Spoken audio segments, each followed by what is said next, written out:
منبر نور پہ تشریف فرما، مقتدر موقر علماء کرام و ائمہ مساجد، جمیع طلبہ کرام، بالخصوص منبر نور پہ تشریف فرما گل گلزار سیادت چمن زہرا کے پھول آل رسول حضور سید نظام علی صاحب قبلہ، معزز فاہمین کرام، اسلامی رشتے کی ماں اور بہنوں، السلام علیکم ورحمۃ اللہ وبرکاتہ۔ الحمدللہ رب المشرقین ورب المغربین، والصلاة والسلام علی سید الکونین وعلی آلہ واصحابہ فازوا فی الدارین، اما بعد فاعوذ باللہ من الشیطان الرجیم، بسم اللہ الرحمن الرحیم۔ افلا یتدبرون القرآن، وقال اللہ تبارک و تعالی فی مقام آخر، یا ایہا الذین آمنوا قوا انفسکم واہلیکم نارا، آمنت باللہ صدق اللہ العظیم وصدق رسولہ النبی الامین الکریم، ونحن على ذلك لمن الشاہدین والشاکرین والحمد للہ رب العالمین۔ سر شام سے لے کر اب تک یہ پروگرام اپنی کامیابی کی منزل کی طرف رواں دوا ہے۔ علماء کرام آئیں، شورائے اسلام آئیں تو جلسہ کامیاب ہوتا ہے، جب آل رسول کی آمد ہو جائے تو جلسہ مقبول ہو جاتا ہے۔ آل رسول منبر نور پہ تشریف فرما ہے۔ میرے لیے سب سے بڑی خوش قسمتی، خوش بختی اور بھاگیہ شالی کی بات ہے کہ آج آل رسول کی موجودگی میں کچھ لب کشائی کرنے کی کوشش کروں گا۔ آپ حضرات کو اگر گرا نہ ہو تو تھوڑا تھوڑا آگے کو بڑھ جائیں گے، تو جو پیچھے بھائی ہیں تھوڑا تھوڑا قریب میں ہو جائیں گے، جو جگہ خالی پڑی ہوئی ہے، اور ایک شانتی کا ماحول بنا دیں۔ جب تک یہاں پر آپ بیٹھیں تو افراتفری نہ ہو۔ میں قرآن کریم کے تعلق سے کچھ ضروری پیغام آپ تمامی حضرات تک پہنچانا چاہتا ہوں۔ یہ علماء کرام اپنی دعاؤں سے مجھے نوازیں گے ہی، لیکن آپ کو بھی آج سننا ہے کہ قرآن کی تعلیم ضروری کیوں ہے، یہ بتانا ہے۔ آج ہم قرآن کی تعلیم سے دور ہٹتے جا رہے ہیں۔ ہم سوچتے ہیں کہ بیٹا دنیاوی تعلیم حاصل کرے گا تو کامیاب ہو جائے گا، لیکن کامیاب ہے کون وہ میں بتاؤں گا۔ یہ حفاظ کرام آپ کی نگاہوں کے سامنے ہیں۔ آئیے ہم اور آپ مل کر سب سے پہلے مصطفیٰ جان رحمت، شمع بزم ہدایت، نوشہ بزم جنت، کعبے کے بدر الدجا، طیبہ کے شمس الضحیٰ، جس نبی کی عظمت و شان کو بیان کرتے ہوئے حضور شیخ سعدی شیرازی علیہ رحمہ فرماتے ہیں کہ وصفت کنت سعدی نا تمام، علیک الصلاۃ نبی والسلام۔ وہ نبی جن کی عظمت و شان کو بیان کرتے ہوئے میرا امام فرماتا ہے، سرور کہوں کہ مالک و مولا کہوں تجھے، سرور کہوں کہ مالک و مولا کہوں تجھے، باغ خلیل کا گل زیبا کہوں تجھے، تیرے تو وصف عیب تناہی سے ہیں بری، حیران ہوں میرے شاہ میں کیا کیا کہوں تجھے، آخر رضا نے ختم سخن اس پہ کر دیا، خالق کا بندہ خلق کا آقا کہوں تجھے۔ وہ نبی جن کی عظمت و شان کو بیان کرتے ہوئے میرے پیر و مرشد حضور تاج الشریعہ فخر ازہر فرماتے ہیں، جہاں میں ان کی چلتی ہے خطب میں کیا سے کیا کر دیں۔ جہاں میں ان کی چلتی ہے، صرف گردن ہلانے سے کام نہیں چلے گا۔ محفل میں آئے ہو تو زبان سے بولو سبحان اللہ۔ جہاں میں ان کی چلتی ہے وہ دم میں کیا سے کیا کر دیں، زمین کو آسماں کر دیں، سریا کو سرا کر دیں، فضا میں اڑنے والے یوں نہ اترائیں ندا کر دیں، وہ جب چاہیں جسے چاہیں اسے فرما روا کر دیں۔ تمام لوگ محبت و عقیدت کے ساتھ گنبد خضرا کی جانب لو لگا کر اس امید پہ درود پاک کی ڈالیاں محبت کی تھالیوں میں سجا کر پیش کریں کہ زمانے سے مسلسل درد صبح و شام ملتا ہے، درود پاک پڑھ لیجئے بہت آرام ملتا ہے۔ اور یہ بآواز بلند اللہم صلی علی سیدنا و مولانا محمد و بارک وسلم، صلاۃ و سلام علیک یا رسول اللہ صلی اللہ تعالی علیہ وسلم۔ ایک شعر اور پوری تقریر اسی کے تناظر میں کہ بخشش کی راہ مومنوں آسان بنا لو، بخشش کی راہ مومنوں آسان بنا دو، اپنے لیے نجات کا سامان بنا لو اور دنیا کی کتابوں پہ نظر بعد میں رکھنا، بچوں کو پہلے حافظ قرآن بنا لو۔ دنیا کی کتابوں پہ نظر بعد میں رکھنا، بچوں کو پہلے حافظ قرآن بنا لو، اور جو بھی رسول پاک پہ قربان ہو گیا مرنے کے بعد خلد کا مہمان ہو گیا، اللہ کی رحمت نے اسے گود میں لیا جس کا بھی بچہ حافظ قرآن ہو گیا۔ اللہ کی رحمت نے اسے گود میں لیا جس کا بھی بچہ حافظ قرآن ہو گیا۔ محبت سے درود پاک پڑھیں، اللہم صلی علی سیدنا و مولانا محمد و بارک وسلم، صلاۃ و سلام علیک یا رسول اللہ صلی اللہ تعالی علیہ وسلم۔ تھوڑی بیس کے ساتھ بڑھا دیں آواز۔ میں نے قرآن مقدس کی ایک آیت کریمہ تلاوت کرنے کا شرف حاصل کیا۔ پروردگار عالم قرآن مجید میں ارشاد فرماتا ہے، افلا یتدبرون القرآن، کیا قرآن میں غور و فکر نہیں کرتے؟ رب تبارک و تعالی نے تقریباً چھوٹی بڑی 104 کتابیں نازل فرمائیں۔ ان 104 میں چھوٹی کتاب کو صحیفہ اور بڑی کتاب کو کتاب کہا جاتا ہے۔ ان میں 4 کتابیں بہت مشہور ہیں، توریت، زبور، انجیل، قرآن مجید۔ توریت حضرت موسیٰ علیہ السلام پر نازل ہوئی، زبور حضرت داؤد علیہ السلام پر نازل ہوئی، انجیل حضرت عیسیٰ علیہ السلام پر نازل ہوئی، اور قرآن ہمارے آقا محمد رسول اللہ صلی اللہ تعالی علیہ وسلم پر نازل ہوا۔ ان 4 کتابوں میں سب سے زیادہ افضلیت، سب سے زیادہ برتری، سب سے زیادہ فضیلت جس کتاب کو حاصل ہے وہ ہے قرآن پاک، کیونکہ قرآن وہ اللہ کی کتاب ہے جس کے اندر کسی قسم کا کوئی شک و شبہ نہیں۔ قرآن کی حفاظت کا ذمہ پروردگار عالم نے لیا ہے، اور قرآن وہ اللہ کی کتاب ہے۔ رب فرماتا ہے وَلَا رَطْبٍ وَلَا يَابِسٍ إِلَّا فِي كِتَابٍ مُبِينٍ، کوئی خشک و تر چیز ایسی نہیں جس کا ذکر قرآن کے اندر موجود نہ ہو۔ ہر چیز قرآن کے اندر موجود ہے، ہیرے قرآن کے اندر موجود ہے، موتی قرآن کے اندر موجود ہے، صدف قرآن کے اندر موجود ہے، گوہر قرآن کے اندر موجود ہے، اور جس مریض کو دنیا کے ڈاکٹروں نے علاج کر دیا ہو اس کی شفا بھی قرآن کے اندر موجود ہے۔ مگر شرط یہ ہے اتنا علم ہونا چاہیے، شرط یہ ہے اتنی صلاحیت ہونی چاہیے، شرط یہ ہے اتنی قابلیت ہونی چاہیے۔ قرآن وہ اللہ کی کتاب ہے، اسے قرأ یقرأ قرآن و قراءتن سے مشتق مانی تو اس کے معنی آتے ہیں ایسی کتاب جس کی بار بار تلاوت کی جائے، جس کی تلاوت کبھی ختم نہ ہو۔ اب دنیا کی اور کتابوں کا آپ جائزہ لیجئے اور قرآن کریم کی شان دیکھیے، دنیا میں کوئی کتاب اتنی نہیں پڑھی جاتی ہے جتنا قرآن پڑھا جاتا ہے۔ دنیا کی کتابوں کا حال تو یہ ہے، ایک بار سننے کے بعد یا ایک بار پڑھنے کے بعد آپ کا من نہیں کرے گا اسے سننے اور پڑھنے کے لیے، لیکن قرآن کی یہ شان ہے، 5 وقت کی نماز میں سورہ فاتحہ کو سنتے ہو تب بھی دل کرتا ہے اور سنتے جائیں۔ گھر پہ بھی قرآن کی تلاوت ہوتی ہے، قرآن خوانی کسی کے یہاں پر ہو وہاں پر بھی جا کر کے قرآن پڑھا جاتا ہے، کہیں میلاد شریف میں پہنچو وہاں پر بھی قرآن کریم کی تلاوت سننے کو ملتی ہے۔ یہ قرآن کا یہ اعجاز ہے کہ قرآن کو جتنی بار سنتے ہیں اتنا ہی ایک الگ مزہ آتا ہے، اتنا ہی الگ ایک لطف آتا ہے۔ تو قرآن وہ اللہ کی کتاب ہے جس کی بار بار تلاوت کی جائے، اور قرآن کو اگر قرأ یقرأ قرنن سے مشتق مانے تو اس کے معنی آتے ہیں ملانے والی، اس کے معنی آتے ہیں جمع کرنے والی۔ قرآن کریم وہ اللہ کی کتاب ہے، جب کوئی بندہ قرآن پڑھتا ہے تو یہ قرآن بندے کو مولا سے ملا دیتا ہے، یہ قرآن بندے کو رب سے ملا دیتا ہے۔ مولا علی شیر خدا فرماتے ہیں جب میرا دل چاہتا ہے کہ میں اپنے رب سے باتیں کروں تو میں نماز پڑھنے لگتا ہوں، اور جب میرا دل چاہتا ہے میرا رب مجھ سے باتیں کرے تو میں قرآن پڑھنے لگتا ہوں۔ یہ قرآن اللہ کی کتاب ہے، ہر چیز کا بیان قرآن کے اندر موجود ہے۔ وقت بہت کم ہے، زیادہ آپ کے سامنے تفصیل نہیں کرتا جاؤں گا۔ سمجھو یہ حفاظ کرام ہے کیا، سمجھو ان جن کے سینے میں قرآن کی دولت محفوظ ہے ان کا مقام کیا ہے، ان کا مرتبہ کیا ہے، ان کی عظمت کیا ہے۔ میں حدیث کی روشنی میں بتاتا ہوا چل رہا ہوں، آؤ ذرا دیکھو قرآن کریم کی شان ملاحظہ کیجئے۔ ہر چیز کا بیان قرآن کے اندر موجود ہے۔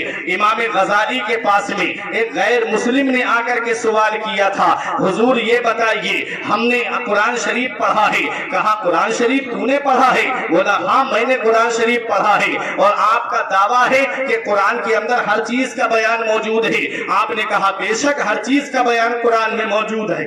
اس نے کہا حضور ذرا یہ تو بتائیے، میں نے قرآن میں ستاروں کی چال کا ذکر پڑھا ہے، آسمان پہ جو ستارے چلتے ہیں وہ دو طرح سے چلتے ہیں، ایک نگیٹو انداز میں چلتے ہیں، دوسرے پوزیٹو انداز میں چلتے ہیں، سیدھی چال چلتے ہیں اور الٹی چال چلتے ہیں۔ تو سیدھی چال کا ذکر مجھے قرآن میں مل گیا، لیکن الٹی چال کا ذکر مجھے نہیں ملا۔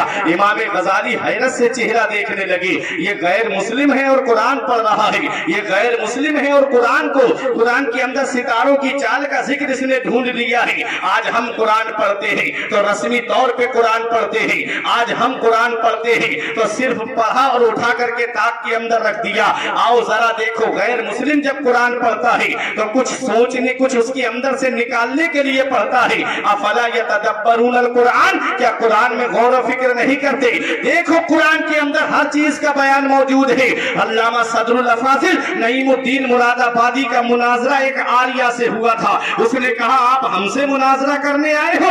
ہمیں تمہارے قرآن کے 14 سپارے زبانی یاد ہے، کیا تمہیں ہماری کتاب کا کوئی پاٹ یاد ہے؟ کیا تمہیں ہمارے وید کا کوئی وید یاد ہے؟ تب علامہ صدر الافاضل نے فرمایا اب بھی تیری سمجھ میں نہیں آئی؟ بولا میں نہیں سمجھا۔ علامہ صدر الافاضل فرماتے ہیں کہ یہی تو میرے مذہب کی سچائی ہے، یہی تو میرے قرآن کی حقانیت ہے، جو اپنے تو اپنے رہے غیروں کے دلوں میں بھی جگہ بنا لیتا ہے۔ تیرے قول کے مطابق تیری کتاب کو آئے ہوئے ہزاروں برس ہو گئے، لیکن وہ انڈیا کے پار نہ جا سکی، اور میرے قرآن کی شان دیکھ، قرآن نازل ہو مکے میں، قرآن نازل ہو مدینے میں، پہنچ جائے سارے زمانے میں، قرآن نازل ہوا ہے مکے میں، قرآن نازل ہوا ہے مدینے میں، قرآن نازل ہوا ہے حجرہ عائشہ میں، قرآن نازل ہوا ہے میدان بدر میں، قرآن نازل ہوا ہے جنگ احد میں، قرآن نازل ہوا ہے غزوہ تبوک کے موقع پر، اور آج پوری دنیا میں قرآن موجود ہے۔ ہندوستان میں بھی قرآن موجود ہے،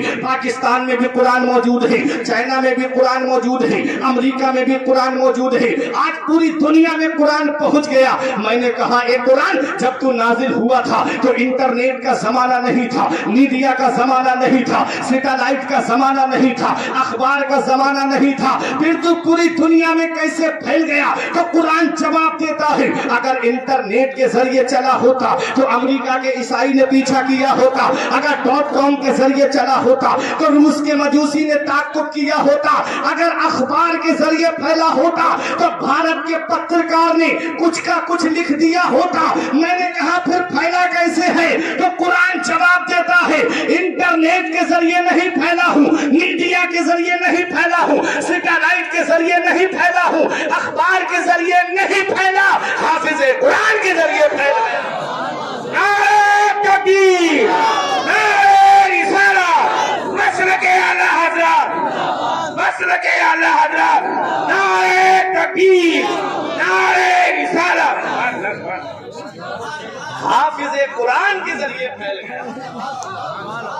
بخشش کی راہ مومنوں آسان بنا لو، اپنے لیے نجات کا سامان بنا لو، دنیا کی کتابوں پہ نظر بعد میں رکھنا، بچوں کو پہلے حافظ قرآن بنا لو، بچوں کو پہلے حافظ قرآن بنا لو۔ تو قرآن حفاظ کے ذریعے دنیا میں پھیلا ہے۔ قرآن آج سب سے بڑی سچائی اور حقانیت دیکھیں ہمارے قرآن کی، تو دنیا کی کوئی بھی کتاب آپ اٹھا کر کے کمرے میں رکھ دیں اور کہیں کہ کوئی ہے جو اس کتاب کو پڑھ کے سنا دے بھی ویسے ہی، تو آج تک کوئی نہیں سنا سکتا۔ قرآن کی وہ شان ہے کہ پریسوں پہ پابندی لگا دو، مشینیں بند کر دو، اور پوری دنیا میں جتنے قرآن پاک ہیں عزت کے ساتھ اٹھا کر کے انہیں بلند مقام پہ رکھ دو، اور پھر کہو کہ جیسا قرآن میرے نبی پہ نازل ہوا تھا کیا ویسا قرآن اب کوئی ہمیں سنا سکتا ہے؟ تو رسیہ بازار میں سینکڑوں حافظ ایسے مل جائیں گے جو قرآن بے عینی ہی ویسے ہی پڑھ کے سنا دیں گے۔ یہ ہمارے قرآن کی شان ہے۔ نحن نزلنا ذکر و انا لہ لحافظون، رب فرماتا ہے ہم نے قرآن کو نازل فرمایا ہے، ہم ہی قرآن کی حفاظت فرمانے والے ہیں۔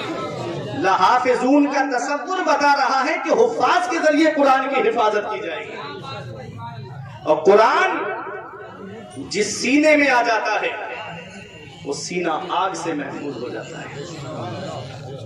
جس سینے میں قرآن آ جائے وہ سینہ آگ سے محفوظ ہو جاتا ہے۔ حافظ قرآن جب دنیا سے جاتا ہے تو اللہ تبارک و تعالی زمین کو حکم دیتا ہے، زمین اس کے سینے میں میرا کلام ہے، اس کے بدن کو مت کھانا، اس کے بدن کو مت کھانا۔ زمین کہتی ہے کیفا آکلو، مولا میں اس کے بدن کو کیسے کھا سکتی ہوں، اس کے سینے میں تیرا کلام موجود ہے۔ زمین میلی نہیں ہوتی، زمن میلا نہیں ہوتا، محمد کے غلاموں کا کفن میلا نہیں ہوتا۔ جو باعمل حافظ قرآن ہے، جو باعمل عالم دین ہے، جو باعمل حاجی ہے، جو ہر وقت نبی پہ درود شریف پڑھنے والا ہے، اس کے بدن کو مٹی قبر میں نہیں کھائے گا۔ حالانکہ مٹی کا کام گلانا ہے، مٹی کا کام سڑا دینا ہے، لیکن جس کے سینے میں کلام ہوتا ہے، قرآن پاک ہوتا ہے، اس کے بدن کو قبر میں مٹی نہیں کھائے، بشرط کے باعمل ہو۔ اب آؤ دیکھو جس نے قرآن پڑھا اس کا مقام کیا ہے، تو دیکھو آقا فرماتے من قرأ القرآن وعمل بما فیہ یلبس والداہ تاجا یوم القیامت ضوءہ احسن کضوء الشمس۔ میرے آقا فرماتے جو قرآن پڑھے اور اس پر عمل کرے تو اللہ اس کے ماں باپ کو قیامت میں ایسا تاج عطا فرمائے گا جس کی روشنی آسمان کے چاند و سورج سے بھی زیادہ ہوگی۔ تو ماں باپ کو تاج پہنایا جائے گا تو خود سوچو ہو حافظ قرآن کی شان کا عالم کیا ہوگا۔ تو قرآن جس سینے میں آ جائے وہ سینہ ممتاز ہو جاتا ہے، قرآن جس قلب میں آ جائے وہ قلب ممتاز ہو جاتا ہے۔ اس لیے اپنے بچوں کو دینی تعلیم دو، اپنے بچوں کو مدارس کا رخ کراؤ، پتہ نہیں کہ موت کا فرشتہ کب آ جائے۔ کہیں ایسا نہ ہو کہ اولاد کو ہم نے دینی تعلیم نہیں دی، اولاد کو ہم نے اپنے مذہب کی تعلیم نہیں دی، تو کہیں ایسا نہ ہو کہ جب جنازہ اٹھنے والا ہو تو یہ اولاد بٹوارے کے لیے لڑائی کرتی ہوئی نظر آئے۔ اس حال میں اولاد کو چھوڑ کر کے جاؤ کہ جب انتقال ہونے والا ہو تو اولاد دور کھڑی نہ ہو بلکہ سرہانے بیٹھ کر کے سورہ یاسین کی تلاوت کرتی ہوئی نظر آئے۔ اور جب انتقال ہو جائے تو اولاد اس طرح چھوڑ کے مت جانا کہ وہ چھوٹا سا رومال رکھ کے دور کھڑی کہے امام صاحب نماز جنازہ پڑھاؤ۔ اس حال میں چھوڑ کے مت جانا، بلکہ اولاد کو اس حال میں چھوڑ کے جانا کہ تمہارا جنازہ رکھا ہو تو وہ مصلی پہ کھڑے ہو کر کے باپ کی نماز جنازہ پڑھا کر کے باپ کے لیے مغفرت کی دعا کرتی ہوئی نظر آئے۔ ہم نے دیکھا ہے ایک صاحب جو سینہ تان کے ہم سے کہتے تھے مولانا کیا رکھا ہے اس تعلیم میں، حافظ قرآن بن جائے، عالم دین بن جائے، 5-6 ہزار روپے کی تنخواہ میں کیسے گزارا کرے گا، اتنی مہنگائی کا دور ہے۔ ہم نے کہا ہاں ہم مانتے ہیں کہ مہنگائی کا دور ہے، لیکن آؤ ہم آپ سے یہ پوچھتے ہیں کہ جب تمہارا انتقال ہو جائے تو اپنی نماز جنازہ کسی حافظ اور عالم کے لیے وصیت کر کے مت جانا، کسی کالج کے پروفیسر کو بلانا اور ان سے پڑھوا لینا۔ یہ کیسے ہو سکتا ہے؟ میں نے کہا یہ مدرسے ہی کی تو دین ہے کہ جو ایسے حفاظ کرام اور عالم دین اس قوم کو عطا فرمائے ہیں کہ جن کی عزت زمانہ کرے نہ کرے لیکن مصلی پہ جب کھڑے ہوتے ہیں تو بڑے سے بڑے سردار کا جہاں سر ہوتا ہے وہاں حافظ کا قدم ہوتا ہے۔ وہ رتبہ دے دیا اللہ نے، وہ مقام دے دیا اللہ نے، وہ عظمت دے دی اللہ نے، وہ شان دے دی اللہ نے، صرف قرآن کریم کی تعلیم حاصل کرنے کی وجہ سے، صرف قرآن کی تعلیم کو سینے میں بسانے کی وجہ سے۔ تو آؤ میں بتاؤں کہ قرآن ہے کیا۔ امام غزالی سے غیر مسلم نے کہا کہ ہم نے قرآن پڑھا ہے، اس میں ستاروں کی چال کا ذکر پڑھا ہے، سیدھی چال کا ذکر مجھے مل گیا، الٹی چال کا ذکر مجھے نہیں ملا۔ یہ علماء اپنی دعاؤں سے نوازیں گے کہ علمی بات کرنے کے لیے جا رہا ہوں۔ امام غزالی نے فرمایا کون سی آیت میں تجھے ملا ہوتا ہے. اس نے کہا میں نے قرآن شریف جب پڑھا تو سورہ یاسین شریف کے اندر میں نے پڑھا کل فی فلک یسبحون، ہر چیز آسمان میں تیر رہی ہے، ہر چیز آسمان میں چل رہی ہے. تو ستارے بھی چل رہے ہیں تو سیدھی چال کا ذکر مجھے مل گیا، الٹی چال کا ذکر مجھے نہیں ملا. امام غزالی فرماتے ہیں تھوڑا اور غور کر لیتا تو الٹی چال کا بھی ذکر مل جاتا. اس نے کہا حضور کیسے؟ تو اب امام غزالی کی تحقیق دیکھو اور امام غزالی کی شان دیکھو. آپ نے فرمایا کون سی آیت میں تجھے ملا؟ اس نے کہا کل فی فلک یسبحون. آپ نے فرمایا کل فی فلک یسبحون میں تو نے پڑھا ہے نا کہ ستارے آسمان میں تیر رہے ہیں. اس نے کہا ہاں. آپ نے فرمایا کل فی فلک، ہر چیز آسمان میں. اب کل میں پہلا حرف کاف ہے، دوسرا حرف لام ہے. فلک میں پہلا حرف فا ہے، دوسرا حرف لام ہے، تیسرا حرف کاف ہے. اور فی میں پہلا حرف فا ہے، دوسرا حرف یا ہے، ملا کے ہوا فی. اب کل فی، اب فلک میں پہلا حرف فا ہے، دوسرا حرف لام ہے، تیسرا حرف کاف ہے. کل فی فلک. اب اس کو الٹا کر کے آپ دیکھیے، سیدھی طرف سے ہے کل فی فلک، اب الٹی طرف سے آئیے. اب فلک میں آخری حرف کیا ہے؟ کاف ہے، اور بیچ والا حرف کیا ہے؟ لام ہے. ملا کے ہو گیا کل. اب بچا فلک کا فا اور ادھر بچا فی کا یا. اب ملا کر کے ہو گیا فی، ہو گیا کل فی. اب فی کا فا اور ادھر بچا کل. کل کا آخری حرف لام ہے اور اس کا آگے والا حرف لام ہے اور آخری والا حرف کاف ہے. ادھر سے ملاؤ تو ہو گیا فلک. اب سیدھی طرف سے پڑھو گے تب بھی کل فی فلک ہے، الٹی طرف سے پڑھو گے تب بھی کل فی فلک ہے. سیدھی طرف سے پڑھو گے تو سیدھی چال کا ذکر موجود ہے، الٹی طرف سے پڑھو گے تو الٹی چال کا ذکر موجود ہے. ہر چیز قرآن میں ہے، ہر چیز قرآن میں ہے، ہر چیز کا ذکر قرآن میں. بشرط کے اتنا علم ہونا چاہیے، بشرط کے اتنی صلاحیت ہونی چاہیے، بشرط کے اتنی قابلیت ہونی چاہیے. آؤ ذرا دیکھو، آج ہم اپنی تاریخ کو بھول گئے ہیں. آج ہم بھول گئے.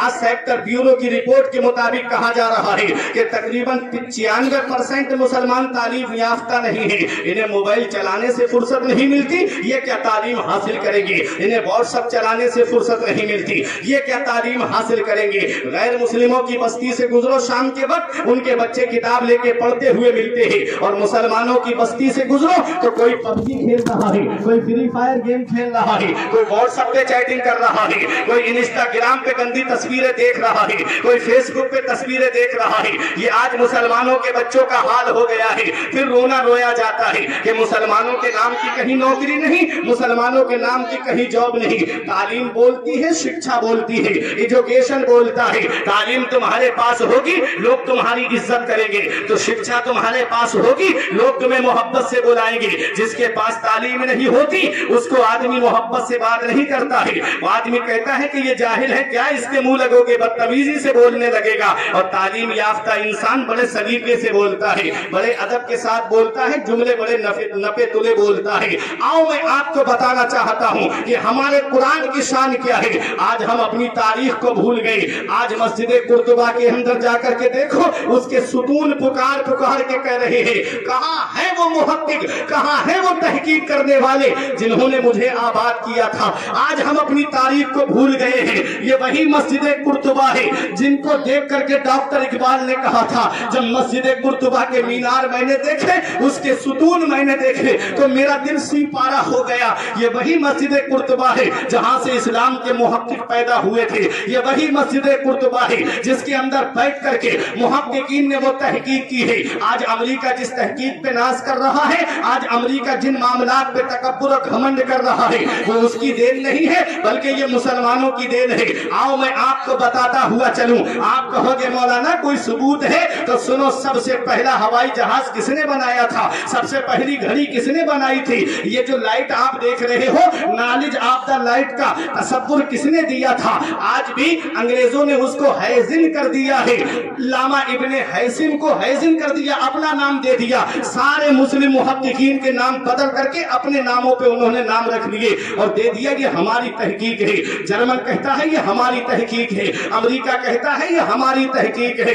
آؤ میں آپ کو بتاتا ہوا چلوں، اس سے پہلے آپ ایک بات سن لیجئے، قرآن ہے کیا؟ رب نے فرمایا لو انزلنا ھذا القرآن علی جبل، اگر ہم اس قرآن کو کسی پہاڑ پہ نازل فرماتے لرأیتہ خاشعا متصدعا من خشیۃ اللہ، تو ضرور تو دیکھتا کہ وہ ٹکڑے ٹکڑے ہو جاتا اللہ کے خوف سے۔ قرآن کا ایک ہر پہاڑ پہ نازل ہو جائے تو پہاڑ ریزہ ریزہ ہو جائے۔ ان حفاظ نے تو 30 پارے قرآن کے اپنے سینے میں محفوظ کر دیے ہیں، ان کے سینے کا کچھ کیوں نہیں ہوا؟ پہاڑ ہے کیا؟ تو رب قرآن میں فرماتا ہے الم نجعل الارض مہادا والجبال اوتادا، ہم نے زمین کو بچھونا بنایا ہے اور پہاڑوں کو میکھے بنایا ہے، پہاڑوں کو کالم بنایا ہے، پہاڑوں کو ستون بنایا ہے۔ جب اللہ نے زمین کو پانی کے اوپر پیدا کیا تو پانی میں ٹھہراؤ نہیں ہوتا ہے، پانی ہلتا رہتا ہے۔ کبھی دیکھ لیجئے گا تالاب اور ندی کے کنارے جا کر کے، پانی میں ٹھہراؤ نہیں ہوتا ہے، پانی ہلتا رہتا ہے۔ جب زمین کو پانی کے اوپر بچھایا گیا تو زمین ہلنے لگی، زمین ہلنے کی وجہ سے رب کی بارگاہ میں عرض کرتی ہے مولا استقرار نہیں ہے۔ رب نے پہاڑوں کی میکھیں پیدا فرمائی، رب نے پہاڑوں کو پیدا فرمایا، اور جب پہاڑ پیدا ہوئے تو زمین اپنی جگہ پہ ٹھہر جاتی ہے۔ اے پیارے مسلمانوں، اللہ تبارک و تعالیٰ فرماتا ہے اگر ہم قرآن کو پہاڑ پر نازل فرماتے تو پہاڑ ریزہ ریزہ ہو جاتا۔ اللہ کے خوف سے پہاڑ پہ قرآن نازل نہیں ہوا ہے، قرآن کہاں نازل ہوا ہے؟ تو اب مجھے یہ بتاؤ، پہاڑ جیسی مضبوط چیز پہ قرآن نازل ہو تو پہاڑ قرآن کی وجہ سے نازل ہونے کی وجہ سے، قرآن کے اندر جلال ہونے کی وجہ سے پہاڑ ریزہ ریزہ ہو جائے تو ان حفاظ کے سینے تو جل جانا چاہیے، ان کے سینے تو خاکستر ہو جانا چاہیے۔ لیکن میری قوم کے 10 سال کا بچہ بھی قرآن کو حفظ کر کے گھوم رہا ہے، 15 سال کا بچہ بھی قرآن کی دولت کو سینے میں محفوظ کر کے گھوم رہا ہے۔ ان کے سینے کا کچھ کیوں نہیں ہوا؟ تو سنو میں آپ کو ایک مثال سے سمجھاتا ہوں۔ حضرت قاری اسلم صاحب قبلہ بیٹھے ہوئے ہیں، قاری فیروز صاحب ہیں، سید صاحب کی موجودگی ہے، یہ علماء اپنی دعاؤں سے نوازیں گے۔ دیکھو یہ جو لائٹ آ رہی ہے یہ کہاں سے آ رہی ہے؟ ڈائریکٹ پاور ہاؤس سے آ رہی ہے یا ٹرانسفارمر کے ذریعے ہو کر کے تمہارے گھر تک پہنچی ہے؟ اگر جو انسان یہ کہے کہ یہ ڈائریکٹ آ رہی ہے تو اس سے کہو کہ پھر ٹرانسفارمر کو ہٹا کر کے ڈائریکٹ تار پاور ہاؤس میں لگا دے، تیرے گھر کا فریج چلے گا، تیرے گھر کی اے سی چلے گی، تیرے گھر کی واشنگ مشین چلے گی؟ ارے اس میں تو بعد میں آگ لگے گی، تار لگانے والا پہلے جل کر کے راکھ ہو جائے گا۔ تو ڈائریکٹ پاور ہاؤس سے لائٹ نہیں آ رہی ہے، پاور ہاؤس سے لائٹ تار کے ذریعے ہوتی ہوئی ٹرانسفارمر کے اندر آئی اور ٹرانسفارمر نے اس کو کنٹرول کر کے تار کے ذریعے لائٹ کو گھر گھر پہنچایا ہے۔ تب ہم نے تار لگایا تو یہ بلب روشن ہوا ہے، یہ LED روشن ہوئی ہے، گھر کا فریج چل رہا ہے، واشنگ مشین چل رہی ہے۔ تو یہ پاور ہاؤس سے ڈائریکٹ نہیں بلکہ ٹرانسفارمر کے ذریعے یہ لائٹ ہم تک پہنچی ہے۔ اللہ قرآن میں فرماتا ہے اگر ہم قرآن کو پہاڑ پر نازل فرماتے تو پہاڑ ریزہ ریزہ ہو جاتا، پہاڑ ریزہ ریزہ ہو جاتا، پہاڑ ٹکڑے ٹکڑے ہو جاتا۔ قرآن نازل پہاڑ پہ نہیں ہوا ہے تو پھر قرآن نازل کہاں ہوا ہے؟ تو رب قرآن میں فرماتا ہے نزل بہ روح الامین علی قلبک لتکون من المنذرین، ہم جبرائیل علیہ السلام لے کر کے قرآن کو آئے ہیں اور محبوب کے دل پر اتارا ہے۔ کہاں محبوب کے دل کے ٹرانسفارم پر اتارا ہے؟ قرآن کہاں نازل ہوا ہے؟ نبی کے مبارک دل پہ نازل ہوا ہے۔ مدینے والے مصطفیٰ نے اس جلالی قرآن کو جمالی قرآن بنا کر کے اپنی قوم کو عطا فرما دیا ہے، اپنی امت کو عطا فرما دیا ہے۔ اسی لیے 10 سال کا بچہ بھی اسے حفظ کر لیتا ہے، 15 سال کا بچہ بھی اسے حفظ کر لیتا ہے، 20 سال کا بچہ بھی اسے حفظ کر لیتا ہے۔ اس لیے اے میرے پیارے مسلمانوں، قرآن جس سینے میں آ جاتا ہے وہ سینہ آگ سے محفوظ ہو جاتا ہے۔ اس لیے بخشش کی راہ مومنوں آسان بنا لو، اپنے لیے نجات کا سامان بنا لو۔ دنیا کی کتابوں پہ نظر بعد میں رکھنا، بچوں کو پہلے حافظ قرآن بنا لو۔